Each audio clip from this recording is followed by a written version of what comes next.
As a Bears fan, I know all about mediocre and bad football, so I can totally relate to Carolina Panthers fans right now. It's been a bad couple of years for Carolina. Yikes. But hey, the season's almost over. Hope springs eternal. It is certainly within the realm of possibility you can turn things around very quickly in the National Football League. So as a result, I wanted to extend an olive branch, a gift to the Panthers fans that may be watching, and a powerful reminder to keep pounding. And here we go. It's a poem. Thankfully, Matt Fool was finally gone. His stupidity was truly astounding. 2023 meant a new path forward. The Panthers just had to keep pounding.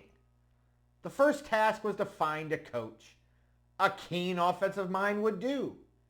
Instead, they hired Frank Reich, a decision David Tepper would later rue. How to start a new chapter in Carolina? The answer was pretty resounding. They needed a true franchise player. Time for the front office to keep pounding. Everyone knew they had to get a QB because Pete Cam's not coming through that door. Moving up would cost them the 9th pick and for sure a whole lot more. But the ultimate goal is a Super Bowl ring, which has eluded them since their founding. But to get the guy that they wanted, the phones they had to keep pounding. Sights set on the first overall pick, their offer couldn't be any kind of stinker. They found themselves a trade partner, and the Bears got them hook, line, and sinker. The Panthers gave up several premium picks and their top wide receiver, DJ Moore.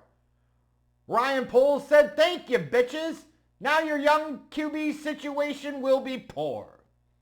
When you trade up that big, the kid you take gets a ton of hype. That's big pressure for any young man. You better not stray far from the prototype. And when the big trade went down, I did a video and said it loud. Their only choices were Anthony Richardson or the best day one fit CJ Stroud. Instead, they were leaning a different way. Hey, at least that's how it was sounding. Who the fuck trades that for Bryce Young? Panthers fans said, hell yes, keep pounding. Short with a mid-ass arm and weighing barely 200 pounds. You thought he was the guy. Do you hear how stupid that sounds? With an offensive line that looks shaky and no real weapons as I could tell, they took the worst physical talent and put him into a spot that was QB hell. Couldn't tell the Panthers or their fans though. Their expectations clearly lacked grounding. They swore they had the answer, all the while saying, keep pounding. Panthers fans trash-talking Bears fans, claiming they got the better end of the deal. They could lie to themselves all they wanted. I thought they needed to get real. Just because you take a guy at one, that doesn't make his talent top shelf. Panthers fans swore they found their savior from a guy in pads looking like Santa's elf. So the season finally gets going. The Panthers go downhill quickly. The offense looked pretty pathetic, and Bryce Young's play was very sickly. The narrative started to form, whether Bryce Young was a massive bust. Rooting for the Panthers to lose for Bears fans became a must. David Tepper fired the coach.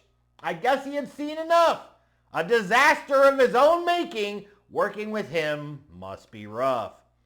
Apparently he demanded that they take Bryce Young, no matter what the coach and GM thought. Then got pissed off when things went wrong, beating the stock market trading stocks. This is not.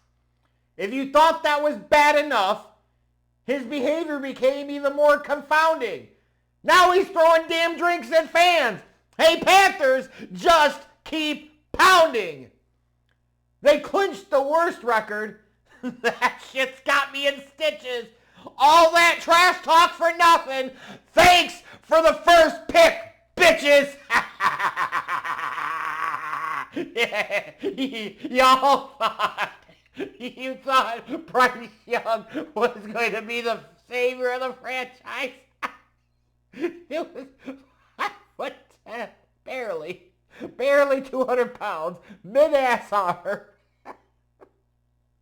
Oh, but he's gonna fucking be the one. They traded a shit ton to move up to get this guy. And then gave away his top option. He would have had the passing game in DJ Moore. Hey, by the way, thanks a lot for that, too. DJ Moore is having his best season in the Chicago Bears uniform, playing with a mid-ass quarterback himself in Justin Fields. His best season comes in Chicago of all damn places as a wide receiver. Can you imagine? Thanks for the first pick, bitches. And some of you Panthers fans might be really mad at me right now. Hey, remember, I used to defend Cam Newton, but this shit's funny. Y'all gave up. Hold on. You gave up the 9th pick. What was it? Pick 61. DJ Moore, a 2024 first and a 2025 second. So basically, so far out of this deal, the Panthers got Bryce Young and 2 wins. And the Bears got ultimately Darnell Wright, and then moving down one spot, they got a 4th rounder from Philly in this upcoming draft. Tyreek Stevenson and fucking DJ Moore. Now they're sitting in the catbird seat with the top pick in April's upcoming draft, which gives them all types of options and choices. I can just imagine Ryan Poles right now is double-fisted fucking Twinkies and ding-dongs, getting sugar rushes and running the risk of diabetic comas with his wrong type of fat ass. Just drooling at the thought of what he can do, and now he's going to be able to potentially rake somebody over the coals or find his legit franchise quarterback of his choice. What are the Panthers going to do? What are their fans going to do? Pray to God that Jonathan Mingo can be wide receiver 1 next year. Meanwhile, you got an owner that can't get out of his own fucking way. Now he's throwing drinks at people. All that trash talk for nothing.